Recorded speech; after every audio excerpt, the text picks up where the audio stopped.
అండి, welcome back to my channel. ఈ రోజు మన ఛానల్లో ఓ సరికొత్త బ్రేక్ఫాస్ట్ రెసిపీతో అయితే మీ ముందుకు వచ్చేసానండి.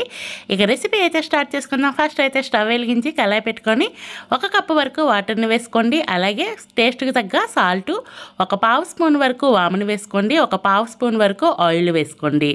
అలాగే సన్నగా కోసుకున్న కొత్తిమీర తరుగును వేసుకోండి. ఇవన్నీ వేసుకున్నాక బాగా కలుపుకొని రోల్ బాయిలింగ్ అయ్యేంత వరకు మరిగించుకోండి.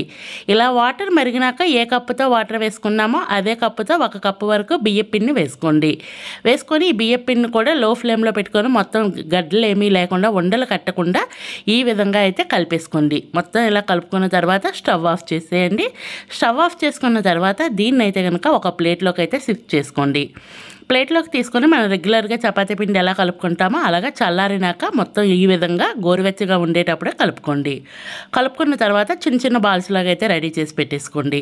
అలా రెడీ చేసి పెట్టుకున్న బాల్స్ని చపాతీ ఎలా రోల్ చేసుకుంటామో ఆ విధంగా రోల్ చేసుకొని దీన్ని అయితే కనుక ఏదైనా షార్ప్గా ఉన్న ఒక బౌల్తో ప్రెస్ చేస్తే మనకి రౌండ్గా వస్తాయి.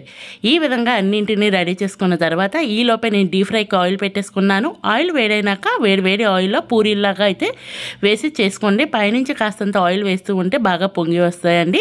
భలే రుచిగా ఉంటాయండి. బ్రేక్ఫాస్ట్గా కానీ లేదంటే స్నాక్స్గా కూడా చాలా చాలా టేస్టీగా ఉంటుంది.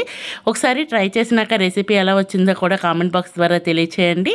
అలాగే ఇంకా మరికొన్నింటిని అయితే కనుక మీకు చేసి చూపిస్తున్నాను. అన్నీ ఇదే విధంగా చేసుకొని ఫైనల్గా అయితే సర్వ్ చేసుకోవడం అండి. Ready to eat. Thank you for watching.